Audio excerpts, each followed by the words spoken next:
Bienvenidos a Pacto Renovado. Nuevamente en esta semana le damos la bienvenida a este estudio.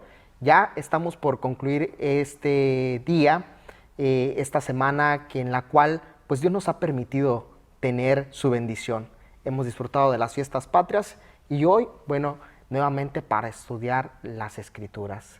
En este día vamos a estar abordando el tema de Mateo 9, así que quédense con nosotros. Quiero recordarles nuestras redes sociales, Veracidad C en Facebook y también en Twitter, y en YouTube estamos como Veracidad Channel.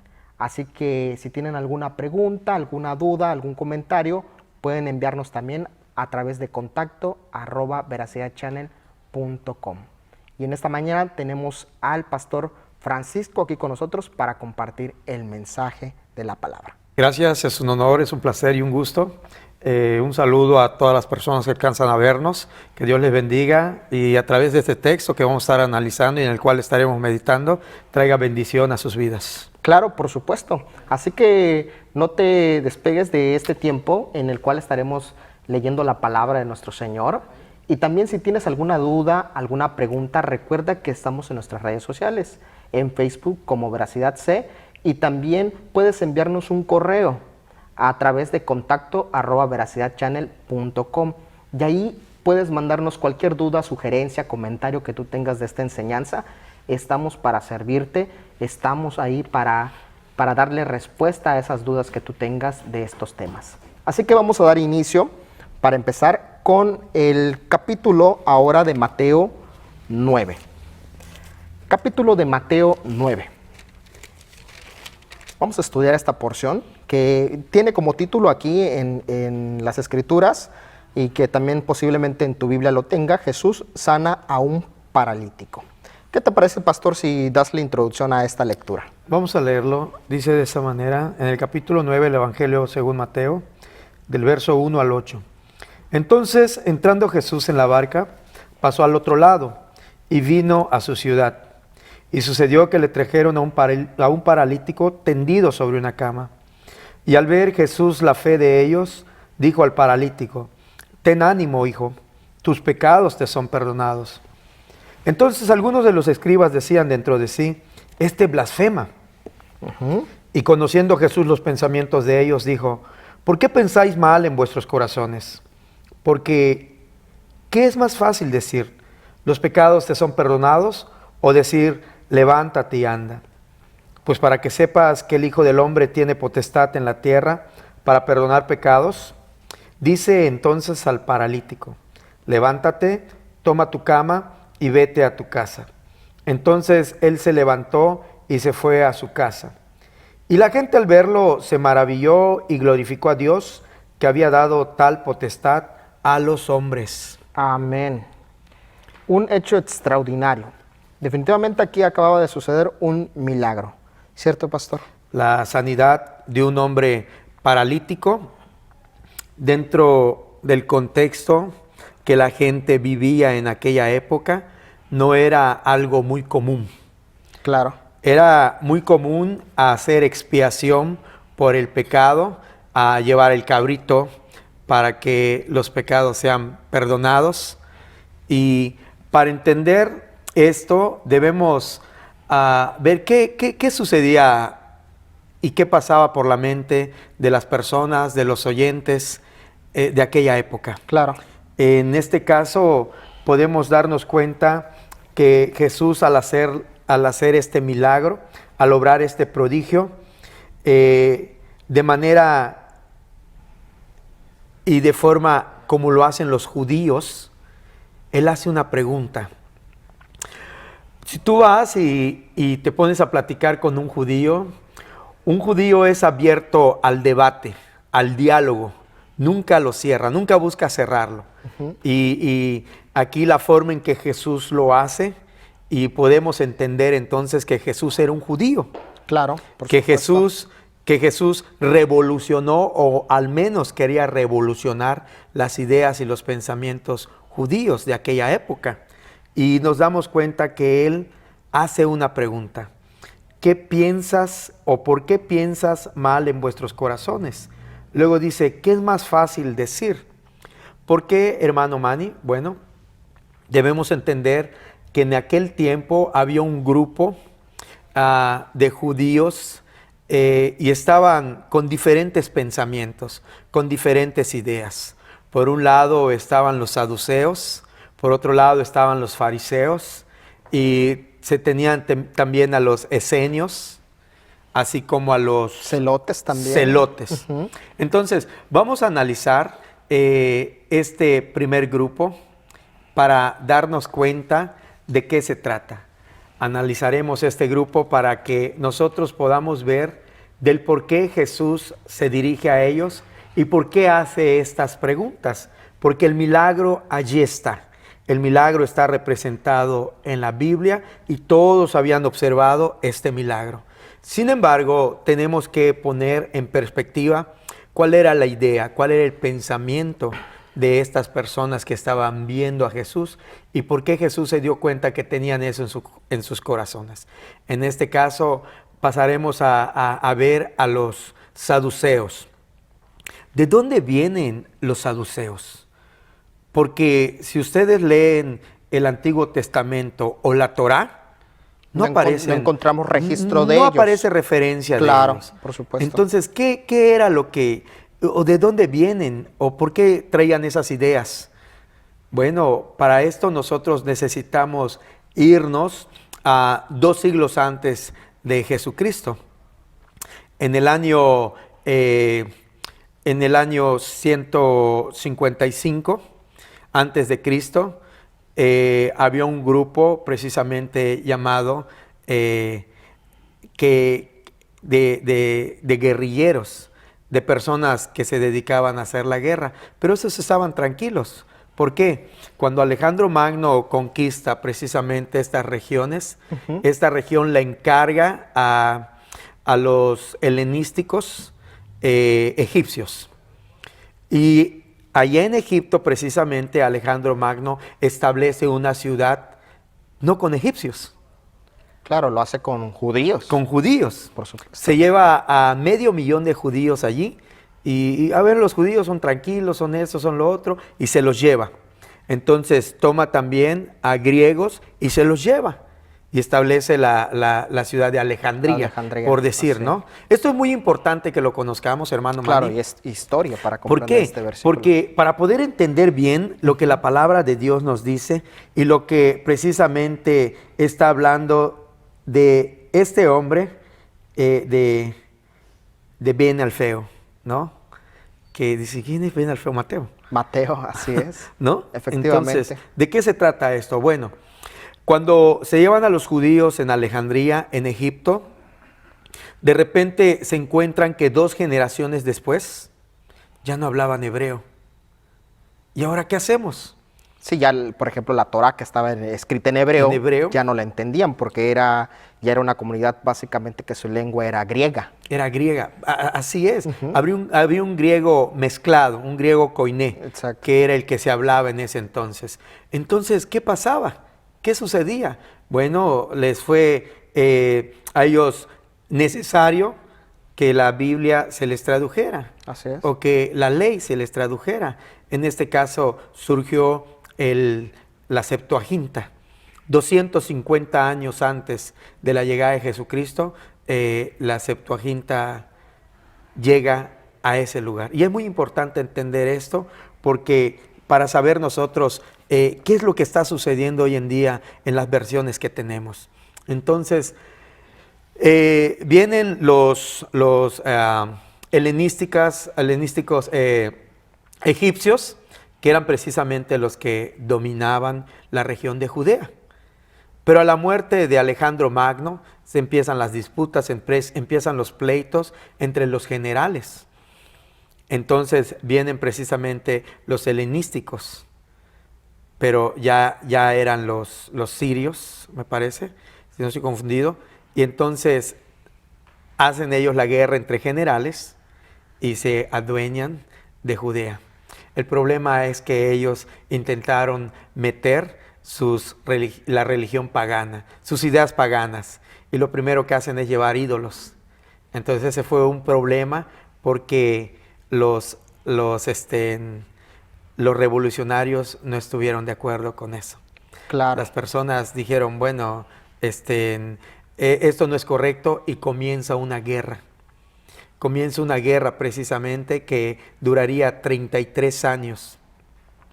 Esta guerra duraría 33 años y al ganarla, por primera vez, después de poco más de 500 años que Jerusalén había sido dominada y estaba esclavizada, era declarada la libertad y nace el famoso Hanukkah.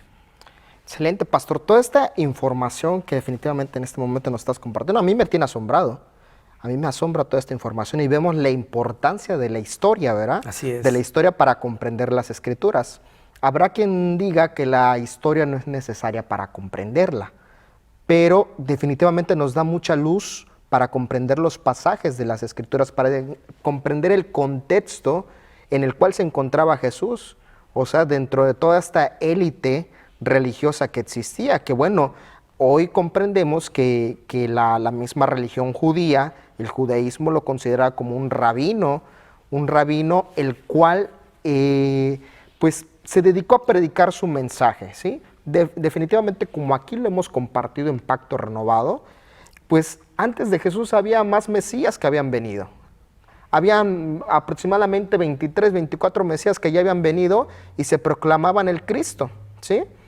Y bueno, ahora que es de Jesús viene a la tierra y también empieza a predicar un mensaje de amor, entonces para los judíos, algunos ciertamente, como dice la Escritura, le recibieron y otros le negaron, ¿sí? Y vemos la importancia de conocer esta parte de las Escrituras y esta parte de la historia para entonces comprender los pasajes, exactamente qué es lo que Jesús quería decir en esos momentos, ¿sí? No era el único que predicaba el mensaje, e incluso el mismo Juan el Bautista, vemos como dice que después de mí vendrá alguien. Yo solo estoy preparando el camino del que va a predicar, el que los va a ungir con fuego, dice, que el que los va a preparar completamente. Y entonces aparece en escena Jesús, ¿sí? Y aparece en esa escena Jesús, en un mundo, en una situación en donde vemos, bueno, que los romanos tienen asediado a lo que es el pueblo judío. Y todo esto, definitivamente, pastor, yo creo que aquí en este programa tenemos que hacer énfasis. Y me agrada mucho que tú puedas compartir esta información histórica, que puedas compartir todos estos datos, porque eso también nos inspira a los más jóvenes, y lo digo en mi caso, y también comparto para todos los jóvenes, a que investiguemos, a que no nos creamos lo que nos cuentan, ¿no? A lo que nos han venido diciendo, sino que vayamos más profundo, a que escudriñemos como dice la Biblia, a que aprendamos, a que no nos limitemos con lo que aprendemos cada domingo, ¿sí? Con lo que aprendemos en la iglesia, con lo que dice el pastor, con lo que dice el predicador, sino que profundicemos y nos volvamos autodidactas en las Escrituras. Bueno, y yo me quedo maravillado con toda esta información. Finalmente, la misma palabra de Dios nos manda a escudriñar. Claro. Cuando este grupo de los macabeos precisamente liberan a Jerusalén del yugo, ¿sí?, helenístico de los griegos, ellos agarran y llegan al templo y se quieren proclamar reyes. Entonces empieza el problema. Claro. Todo mundo hoy en día celebra el Hanukkah, ¿no? Que es la fiesta de las luces y todo eso. Pero en realidad, las velitas. Eso trajo un tremendo problema para aquella época. ¿Por qué? Porque los macabeos, al llegar a Jerusalén, ellos buscaban ser entronizados, que se les reconociera como reyes. Como los libertadores del pueblo. Pero de repente, los sacerdotes les dicen, un momento, nosotros tenemos que buscar a la descendencia de David y tenemos que poner a la descendencia de David. Los macabeos no estuvieron muy de acuerdo en esto. Claro. Y dijeron, bueno, ¿de qué se trata esto? Nosotros hemos peleado por 33 años en batallas, hemos visto morir a nuestros amigos y a todas las personas que queremos y todo eso. Así que a nosotros no nos vengan con ese cuento de que del linaje de David esto y esto y lo otro. Entonces agarraron ellos y dijeron, nosotros aquí somos la autoridad. Y así se consintió durante algún tiempo, pero como los sacerdotes hacían mucho ruido, como los sacerdotes no estaban muy de acuerdo, entonces dijeron, bueno, si no están de acuerdo, vamos a echarlos fuera.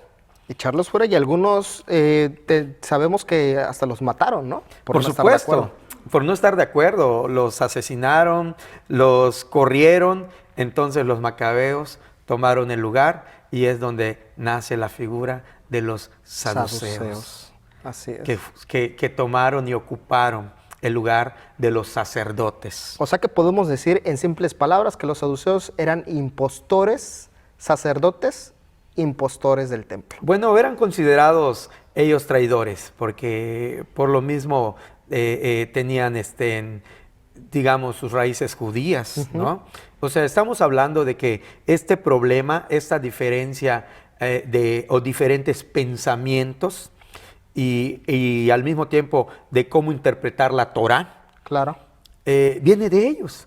Porque, y como vamos a ver más adelante, y por eso es que Jesús dice, y conociendo los pensamientos. Muchos aquí tratan de poner a un Jesús como místico.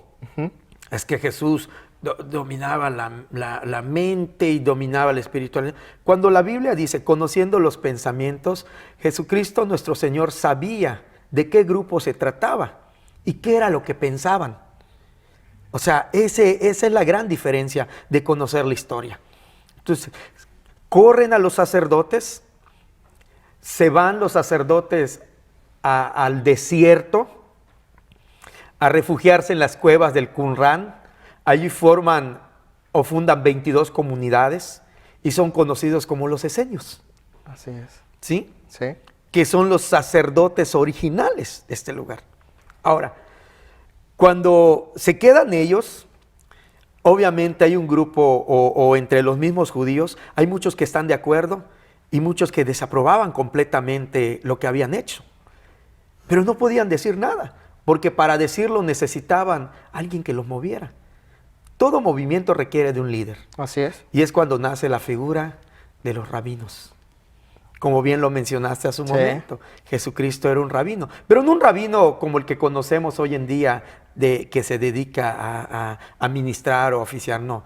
La figura del rabino era algo revolucionario en aquella época, porque tenían ellos la facultad de interpretar las escrituras. Claro. Entonces, los saduceos, en su interpretación, ellos interpretaban literalmente y solamente se basaban en la ley de Moisés, o sea, en el Génesis, el Éxodo, por decir. No tomaban en cuenta los profetas, no tomaban en cuenta ningún otro libro, no los consideraban iguales.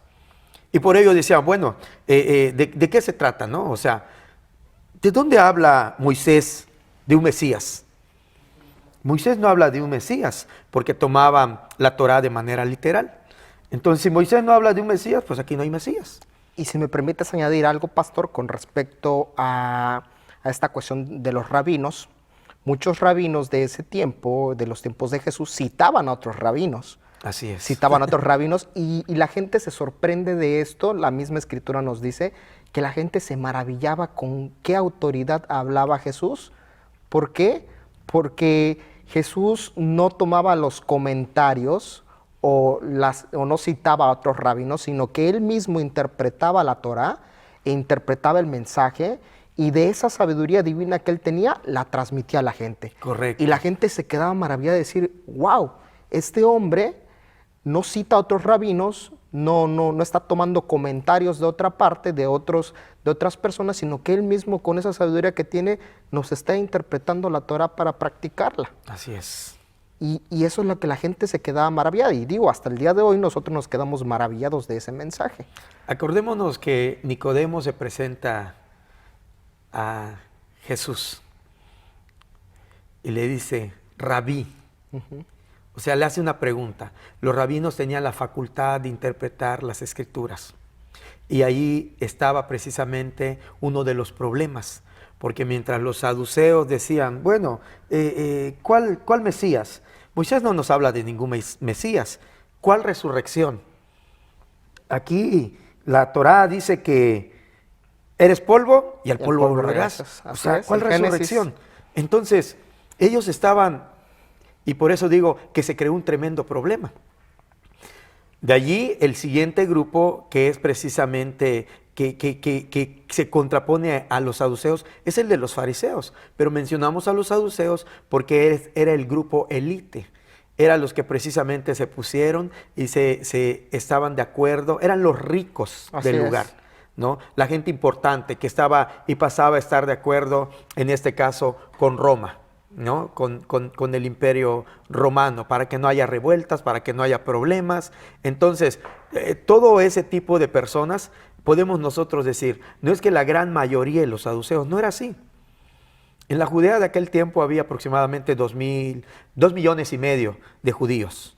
Los saduceos representaban una minoría, como aproximadamente 10,000 judíos. Los fariseos, que eran minoría, representaban a la mayoría de los judíos. Entonces, en sus interpretaciones difieren. Mientras unos pensaban una cosa, los fariseos pensaban otra. Y nos damos cuenta cuando los fariseos dicen, ya no es necesario ofrecer un sacrificio en el templo. Ya no es necesario que vayas al templo a ofrecer sacrificio.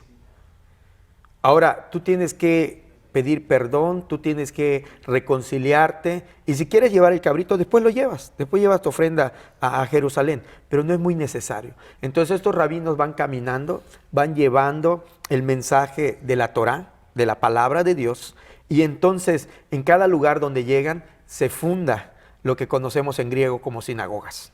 Exactamente. Entonces se crea una discrepancia, un cisma mayor. ¿Por qué? Porque mientras están los saduceos, luego los fariseos, y tenemos por otro lado a los esenios. Entonces, ¿de dónde salen los celotes?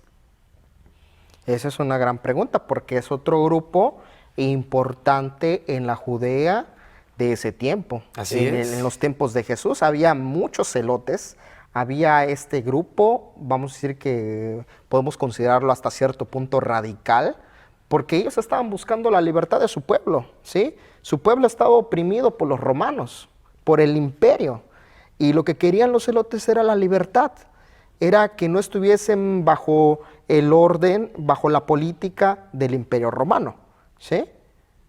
Querían esa libertad. Claro que tenían sus métodos, ciertamente, ¿verdad? Tenían métodos extremos para la liberación del pueblo. Ahora, esto se contrapone un poco con el mensaje de Jesús, porque el mensaje de Jesús era ama a tu enemigo. Si te piden que camines una milla, camina 2. Y así, y dice, si te pegan en la mejilla derecha, pon la izquierda. Ese era el mensaje de Jesús. Ama a tu prójimo. Un mensaje de interpretación ética de la Torá. Exactamente. Jesucristo lo que realmente estaba haciendo era interpretar la Torá, porque Él no trajo más que la enseñanza, como bien lo dice en Mateo, simple y sencillamente he venido a cumplir la ley. Él traía y quería enseñar lo ético, la parte ética de la ley, no la parte de la letra, que solamente buscaba reflejar los intereses de las personas en el poder, en este caso también de los sacerdotes. ¿Por qué? Porque los sacerdotes tenían y obligaban, por decir a la gente, a que los sacrificios se hicieran en Jerusalén. Pero sabemos nosotros a quién beneficia esto, porque mientras más personas suban a Jerusalén, pues mientras más pecadores, pues más cabritos, claro. Y los cabritos pues se los comían ellos, más ¿no? Ganancias. O sea, más ganancia y todo eso. Entonces, los celotes surgen y nacen a partir de un grupo ultranacionalista que agarraban y ellos estaban completamente en contra de lo que se hacía allí en Judea. Entonces, estos celotes son los famosos sicarios, porque lo que hacían es a escondidas, se veían a un saduceo, le clavaban un cuchillo. Si veían a un romano, lo mataban. Entonces es donde viene la palabra sica. Sica, ¿no? efectivamente. De sicario. Entonces podemos darnos cuenta cómo cuando Jesús viene a caminar, a traer ese mensaje del reino, había mucha diferencia de interpretación. Había precisamente muchas discrepancias, muchas formas de cómo llevar la palabra de Dios, la ley, la Torah. O sea, estaban tremendamente, no sé, no quiero utilizar esta palabra, pero confundidos, por decirlo de alguna manera, porque había muchas interpretaciones. Cuando alguien me dice, o cuando alguien trae y me dice, yo me baso en la Torah, yo me baso y yo me voy a las raíces, entonces me pongo a escuchar a esta persona. Pastor, ¿qué ¿no? te parece si hacemos una pausa en toda esta información que nos estás compartiendo, que definitivamente va a ser importante para comprender ahora los pasajes que estamos viendo, ¿verdad? De Así Jesús. es. Vamos a ir a un corte, pero vamos a regresar con este tema y hablando más acerca de este trasfondo histórico. Así que recuerda que estamos en nuestras redes sociales, en Facebook, Veracidad C, y en Twitter, Veracidad C también. Y visítanos nuestro canal de YouTube, Veracidad Channel. Regresamos.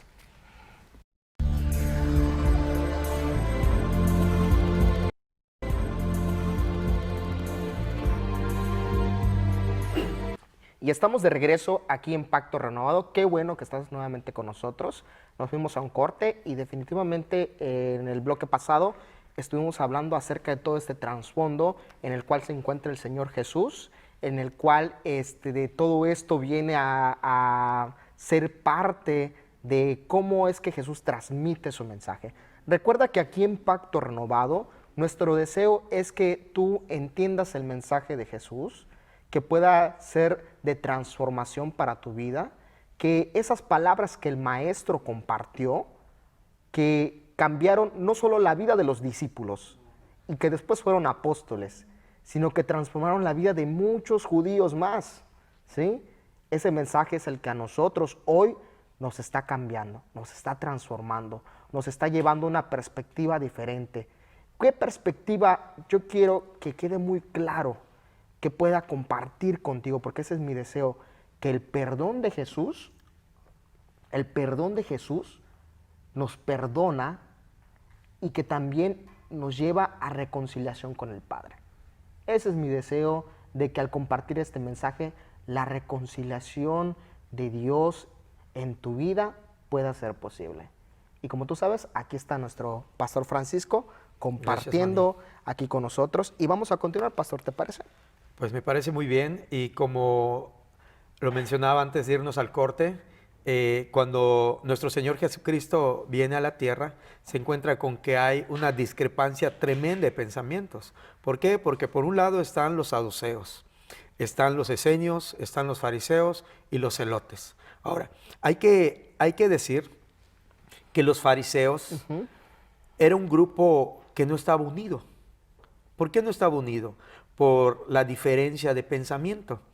Porque ellos, cada uno interpretaba, ¿sí?, de la manera que pensaba la ley de Dios. Cada uno tenía su propia interpretación. Sí, sus propios puntos de vista, ¿no? Claro. Por ello no era un grupo compacto, no era un grupo unido, al menos en su interpretación.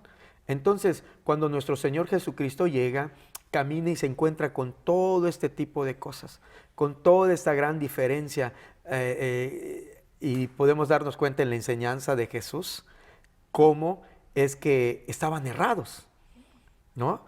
Y como lo mencionaba antes, cuando me dicen, vamos a las raíces hebraicas, vamos a la Torá, entonces, con tantas interpretaciones de aquella época, yo me pregunto, pues a ver, te escucho.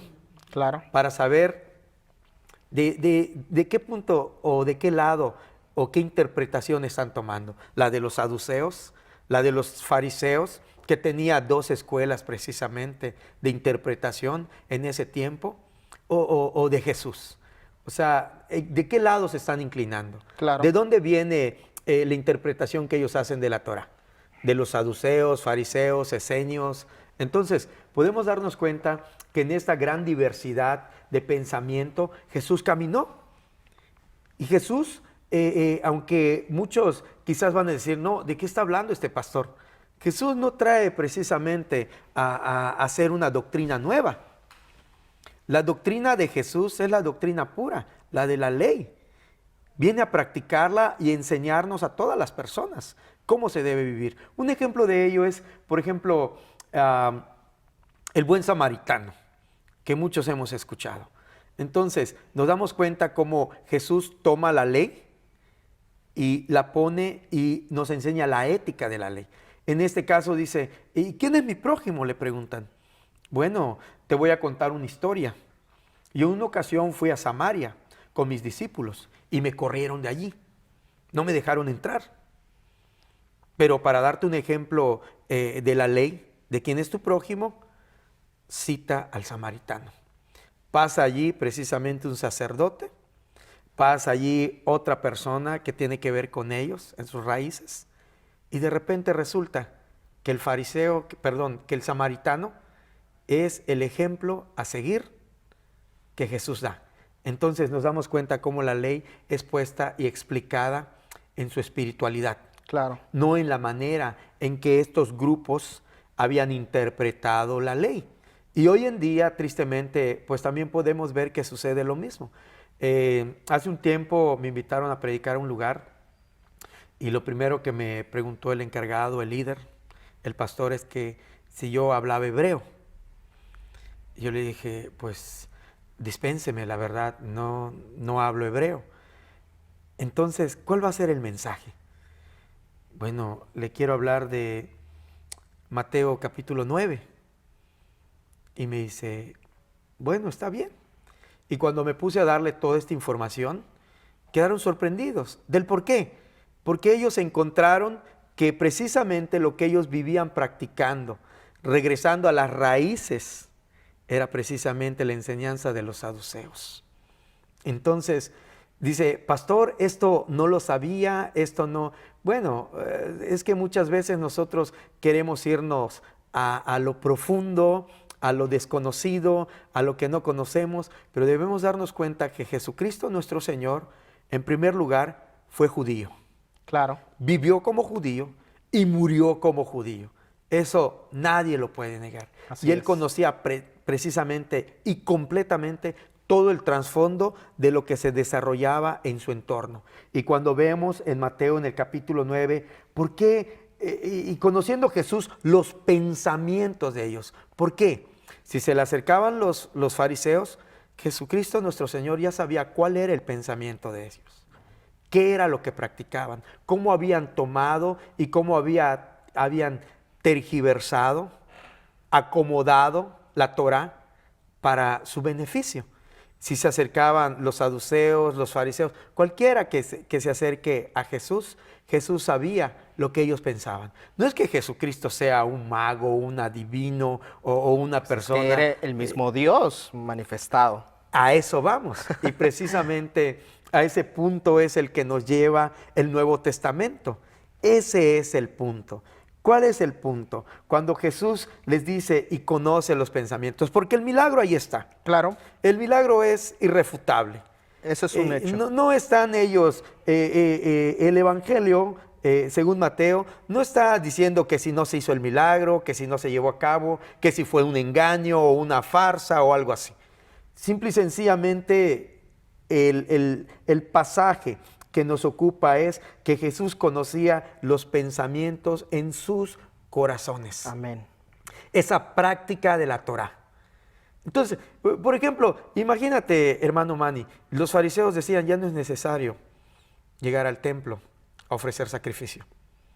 Y los saduceos, es Todo necesario. lo contrario, claro. Entonces, ahí se creaba un problema porque estaban los fariseos hablando en contra del templo. Del templo. Así es, y vemos toda esa división, toda esa, vamos a decir hasta cierto punto, mezclas de creencias, de doctrinas y de interpretaciones que había en ese momento. De interpretaciones. Pero me agrada mucho el punto, y yo me quiero quedar también con ese punto que tú acabas de decir. Lo que Jesús enseñaba era la doctrina pura de la Torá. El mensaje real, espiritual, ese mensaje el cual debemos de llevar a la práctica. En lo absoluto. En lo absoluto, exactamente, porque Jesús nos estaba enseñando y nos sigue enseñando hasta el día de hoy qué es lo que debemos de practicar, qué es lo que debemos de hacer, la practicidad de las cosas. Aquello que a veces está a simple vista para hacer, para llevarlo a cabo. Sin embargo, no lo hacemos, no estamos conformes con lo que Jesús dice y queremos excavar, a ver si lo que Jesús, si podemos cambiar aquello que Jesús dijo, si podemos encontrar algo mejor de lo que Jesús dijo. Yo creo, en mi humilde opinión, que no hay ninguna otra palabra que pueda ser mejor o más excelente que la del mismo Maestro, la de Jesucristo, que bien como lo estamos viendo en este versículo, en este capítulo 9, sabía los pensamientos de los hombres. Conocía su formación, sus creencias, sus bases, sus prácticas, todo lo sabía el Maestro, todo lo conocía, conoce lo profundo de nuestros corazones. Desde su origen. Así es. Y yo creo que definitivamente Él sabe lo que en este momento tú y yo pensamos, lo que la gente allí detrás de las cámaras está pensando, lo que está creyendo. Y sé que el Señor, si nosotros permanecemos en Él, nos va a guiar, nos va a enseñar y nos va a instruir para que seamos bienaventurados.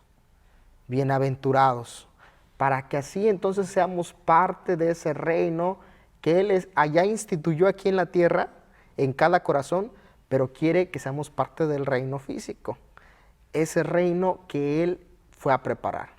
Se fue y dijo, voy a ir a preparar morada para ustedes, para aquellos que creen, que me reciben, para todos aquellos que quieren seguir aprendiendo de mi mensaje, de la enseñanza, y esa es nuestra tarea hoy. Ese es nuestro trabajo, ese es nuestro principal objetivo, compartir este mensaje. Compartir y enseñar a las personas, dar a conocer todo esto, porque es triste ver que de esto no se habla bien en los púlpitos. Claro. Y algo que has dicho, como bien lo señalas, del reino de Dios. Cuando nosotros, y salta a escena precisamente los saduceos, ya escuchamos qué es o qué era lo que pensaban. Los esenios pensaban en un reino que el Mesías iba a venir, como lo dice, iba a poner a sus enemigos por estrado, iba a restaurar el reino. Los esenios creían eso. Los sacerdotes verdaderos, originales, creían eso. Que esos son los esenios, son los sacerdotes del Qumran, que fueron los que salieron al desierto. Así Ahora, es. ¿por qué salen al desierto? Porque regresan a la raíz. Ellos son los que regresan a la raíz. ¿Dónde le habló Dios a Moisés? Uh-huh. ¿Dónde le habla? En el desierto. En el desierto, así ¿Dónde es. le habla Dios al pueblo? En el desierto. Entonces ellos dicen, vamos a regresarnos al desierto, que nos hable Dios, que Dios nos exponga, nos diga qué es lo que está pasando, qué va a suceder. Los esenios creían firmemente en un reino que Dios iba a establecer. No en balde eran precisamente los originales sacerdotes, no así como los saduceos. Y los fariseos, que antes de ser fariseos eran rabinos, empiezan a interpretar la Biblia, se fundan 2 escuelas de los fariseos y con diferentes interpretaciones llega Jesucristo y les dice, bueno, yo quiero hablarles de la ley, de la Torá, cómo es, cómo realmente es. Muchos se asombran, la misma gente, porque enseñaba como alguien que tenía autoridad, así es. ¿no? Se asombran y se dan cuenta, oye, todo esto que hemos escuchado, todo esto que hemos practicado durante años, ¿qué significa eso? Y ahí planea matarle. Efectivamente. ¿Por qué? Porque no era provechoso para aquel sistema, claro, para aquella forma de ser, para aquella forma de vida. Los esenios se salieron porque habían estado hartos, habían abandonado Judea y se fueron precisamente a vivir al desierto, a las montañas del Qumran, porque querían salirse de todo ese sistema de conquista, de vivir conquistados y vivir haciendo lo que les digan los demás. cuando de repente aparece una voz que clama en el desierto, ¿verdad? Y bautizaba precisamente allí pegado a ese lugar. El mismo Juan el Bautista nos dice la Escritura que estaba en el desierto. Juan el Bautista tiene toda la pinta de ser un escenio. Claro. Su misma alimentación, ¿de qué se alimentaba? ¿De qué dice la Escritura que se alimentaba? De miel, de langostas. ¿Y en dónde bautizaba? Pegado precisamente a ese desierto donde están las montañas del Qumran. Y Juan el Bautista viene a preparar el camino para Yeshua, para el Mesías. Y hay que también hacer una observación de Juan el Bautista, pastor, porque dice que vestía con pieles. Su vestimenta, su O sea, forma de su ser. vestimenta era de las vestimentas más humildes, ¿sí? Sus ideas. Y vemos a este hombre definitivamente dedicado a compartir el mensaje y que no estaba vestido con cosas ostentosas, ¿sí? No era su mensaje dar a conocer el preparar el camino del Señor con una vestimenta ostentosa, con riquezas, como hoy que a veces nos quieren asombrar con que es necesario ser rico, millonario, tener coche, avión, ¿sí? Saduceos. Y si tú lo tienes, saduceos, por supuesto, si eso tú lo tienes, eres un pastor, eres un apóstol exitoso. Usado por Dios. Usado por Dios. Ungido. Eres ungido definitivamente. Y yo creo que mucho se puede aprender de Juan el Bautista, de esa humildad con la cual predicaba, con la cual vestía, que digo, no estoy en contra en que uno se vista bien, Claro. pero definitivamente, como hemos también abordado en temas pasados, la humildad se lleva en el corazón, pero también se refleja Así en el es. exterior. Sí, ¿verdad? más que nada era el lucro y la ostentosidad. Nuestro Señor Jesucristo se los señala y les dice: vosotros que amáis las primeras sillas, las salutaciones, que les digan rabí, o sea, esa ostentosidad que en la actualidad podemos darnos cuenta también que se da. No conocen la historia o buscan obviarla para no ser golpeados por ella misma, pero cualquier persona que se pare en el púlpito debe de tener conocimiento de la historia para no repetir los errores del pasado. Así es. Por ello es muy necesario. Vemos a Jesucristo nuestro Señor con el conocimiento pleno de los pensamientos, las ideas y las prácticas de las personas en aquella época. Ellos habían dicho y deformado la ley. ¿Sabes una cosa? El Shabbat lo vamos a observar. Pero si hay alguien que se quiera, no se va a poder. Si hay un enfermo, pues que se muera, y si se muere es que fue la voluntad de Dios que se muera, porque estás en el Shabbat y tú no debes de transgredir la ley. Claro. Pero los fariseos decían: bueno, entonces nosotros podemos cambiar la voluntad de Dios. ¿Por qué? Porque si alguien en el Shabbat se está muriendo, lo llevamos al médico. Y se sana y ya no se muere, entonces ya cambiaron la voluntad de Dios. Imagínate el tipo de pensamiento, Sí, ¿no? La pensamiento. discrepancia, o sea, las formas. Entonces, cuando llega nuestro Señor Jesucristo con todas esas cosas, dice: ¿quién de ustedes, si se cae su oveja o si su buey tiene alguna necesidad, no agarra y va y lo hace? Porque ustedes ponen estas cargas en las personas, pero ustedes no las quieren practicar. No quieren llevarlas a cabo porque saben que no es el orden estricto de la ley. No es lo que realmente la ley quiere decir. Entonces, es importante conocer esto, porque cuando alguien viene y platica y te dice: es que la ley, es que la Torá, es que esto, solamente lo escuchas y ya sabes de dónde viene su enseñanza. Si es fariseo, si es saduceo, si viene de los esenios, si es inclusive hasta celote, ya puedes reconocer qué enseñanza trae. Claro. O sea, como dicen coloquialmente, ¿cuál es su rollo? Claro, ¿No? por supuesto. Entonces, debemos entender que muchas cosas en la ley fueron cambiadas desde su inicio para poder darnos cuenta y entender a Jesucristo, del por qué dice esas cosas, del por qué Él tenía y por qué cuando hace la pregunta: ¿por qué pensáis mal en vuestros corazones? O sea, te das cuenta del Jesucristo judío, porque abre el debate. El judío nunca te va a contestar, nunca te va a dar una respuesta. Si tú le haces una pregunta, no te va a responder y se cerró el debate, punto. No, te va a responder con una pregunta. ¿Y vosotros quién decís que soy yo? Yo también les haré una pregunta a ustedes. Claro, el mismo Jesús O sea, haciéndola, ¿verdad? Por esa es la supuesto. cultura de los judíos. Claro. O sea, nunca van a cerrar el debate, siempre van a estar prestos al debate, siempre van a estar prestos a hablar. Y claro, yo creo que también en estos tiempos hay que Es estar, bueno, por supuesto. claro, hay que estar abiertos, ¿no? Abiertos al igual debate. como creyentes en Cristo, ¿sí? Abiertos a conocer, a poder darle bases fundamentales a lo que creemos. Porque Así debe de ciertamente, ser. así como se fue traspolando todas estas costumbres, tradiciones, creencias entre los mismos judíos, lo mismo ha pasado con el cristianismo, lo mismo está pasando con los creyentes, con los cristianos, ¿sí? Pero a veces, qué hace el cristiano? O se cierra completamente a ser, ¿cómo se llama?, cuestionado en cuanto a lo que cree, o definitivamente se vuelve una persona extremista, ¿sí? A defender algo que realmente no existe, algo que no está fundamentado en las escrituras. Un invento, andamos creyendo y practicando costumbres, tradiciones humanas, doctrinas, dice la escritura, de hombres, pero no queremos romper con nuestros moldes. Y esto va para todos los adultos y también para los jóvenes que están apenas iniciando.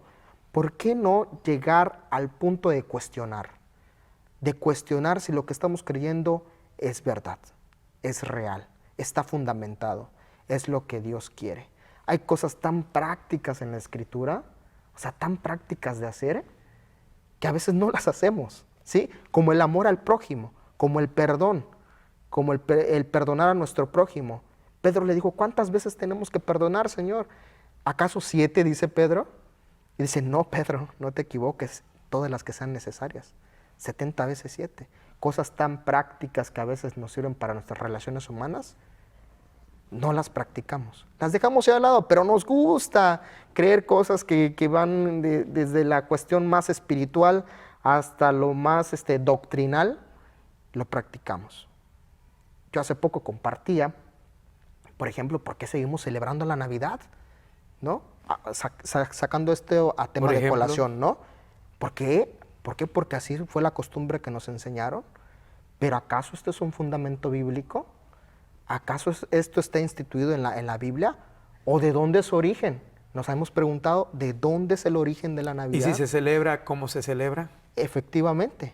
Porque igual que en la Torá, cómo se celebra el Shabbat, se está celebrando actualmente, en la actualidad se celebra como Dios dijo, o simple y sencillamente es figura, o es un ejemplo muy lejos, que dista, por decir, de ser un ejemplo, que queda muy lejos de lo que realmente Dios dijo.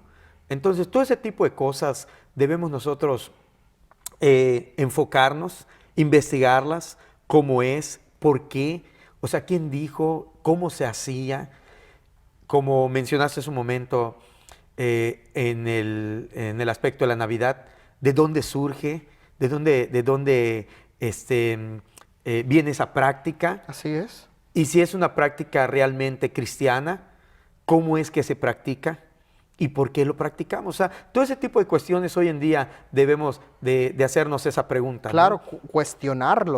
cuestionarlo al final, ¿no? Hacer ese cuestionamiento del por qué lo creemos. Yo creo que hoy en este siglo estamos viviendo como en aquella época, hace poco más de 20, ¿no? Hace poco más de 20 siglos, una mezcolanza de ideas. ¿Recuerdas que te mencioné de Alejandría, de la Septuaginta, esta Biblia, que tuvo muchísimas traducciones también, muchísimas traducciones? Entonces, al tener muchísimas traducciones, entonces se va perdiendo también en su esencia lo que realmente quiere decir. Entonces, no era un problema para Jesús, porque Jesús se cree que hablaba, así como hablaba hebreo, hablaba el griego koiné, tampoco para Pablo. Pero se crea un problema cuando nosotros queremos basarnos en un texto, el más antiguo, y nosotros no dominamos ese idioma. Claro. Y si dominamos ese idioma, tampoco dominamos las costumbres o la forma de vivir de aquella época. Entonces, el querer interpretar, en mi muy particular punto de vista, y creo que algunos estarán de acuerdo conmigo, al querer interpretar a Jesús como una persona que dio origen a una nueva religión, es y sería un error. Claro. Debemos de ver a Jesús como No. una persona que vino a practicar una religión, algo ya establecido, algo ya hecho, pero realmente como es en su esencia. Así es. ¿Cómo es? Yo estoy de acuerdo con ese punto. Entonces, regresarnos, el simple hecho, a mí en lo muy particular, de regresarnos a la raíz, no me da miedo, porque si conocemos un poco de la historia, ¿no? Tampoco me espanta en ese sentido. ¿Por qué? Porque podemos saber qué corriente está o se está hablando, o se está predicando, o se está enseñando. ¿De cuáles escuelas? Repito nuevamente, de las dos escuelas que había con los fariseos, de la escuela de los saduceos, de los esenios, de la escuela inclusive aún de los romanos. Porque si profundizamos, nos vamos a dar cuenta de esa alianza que hubo entre los dirigentes judíos con los romanos. Entonces, también surgió una escuela de ahí. Cuando Jesucristo llega, nos damos cuenta que hay una tremenda alianza, que el sumo sacerdote, que pertenecía a esta casta sacerdotal de los saduceos, de los adinerados, de los ricos, va y si tú no condenas a muerte, no eres amigo de César. Nosotros somos amigos de César.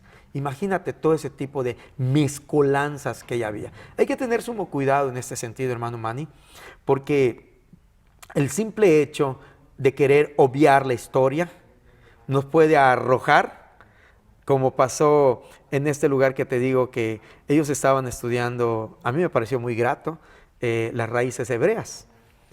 Pero de repente llega un punto en que dicen, entonces no hay Mesías. Entonces no ha llegado el Mesías, entonces no ha venido el Mesías. Y es precisamente lo que vemos, esas diferentes escuelas que vemos de los judíos mesiánicos, ortodoxos, con sus diferentes escuelas. ¿De dónde las tomaron, no? Claro, pastor, por supuesto. No podemos, has dicho algo muy importante, no podemos obviar la historia. No la podemos obviar, es importante. Y bien, hay una frase, hace un momento tú lo mencionabas igual, y hay una frase que dice que el pueblo que no conoce su historia tiende a repetir los mismos errores. Tristemente, ¿no? Sí, errores. Y es importante, si tú quieres ser un estudioso de la palabra, un estudioso del mensaje de Jesús, es necesario estudiar también esta parte de la historia, el trasfondo. En la mayoría de los seminarios, de las escuelas de la Biblia, enseñan la importancia de estudiar el trasfondo. ¿Qué es lo que estaba viviendo Jesús? ¿Por qué Jesús estaba dando este mensaje? Y en este capítulo principal de Mateo 9, que es el versículo y el punto base que hemos estado ahorita dando a conocer, pues bueno, vemos la importancia y cómo Jesús conoce a estos personajes, a los saduceos, a los fariseos, a los escribas, a todos ellos que también son parte y son receptores del mensaje de Jesús. Tú eres un receptor del mensaje de Jesús y aquí tu servidor, el pastor Francisco y Emanuel Flores, somos receptores del mensaje de Jesús. Por este día vamos a concluir, pastor, aquí en Pacto Renovado. Les agradecemos que nos hayan acompañado. Los esperamos la próxima semana. Recuerden, por favor, mándenos sus comentarios allí en nuestro correo contacto@veracidadchannel.com y visiten nuestra página de internet www.veracidadchannel.com. Ahí tenemos más programas de Pacto Renovado con nuestra pastora Noemí y también nuestros podcasts, ¿verdad? Así Maravillosos podcasts que estamos ahorita llevando a cabo. Así que visítenos, ahí tenemos un botón que dice podcast. Así que nos vemos la próxima semana. Que Dios los bendiga. Pastor, Hasta luego. muchas gracias Bendiciones. y bendiciones.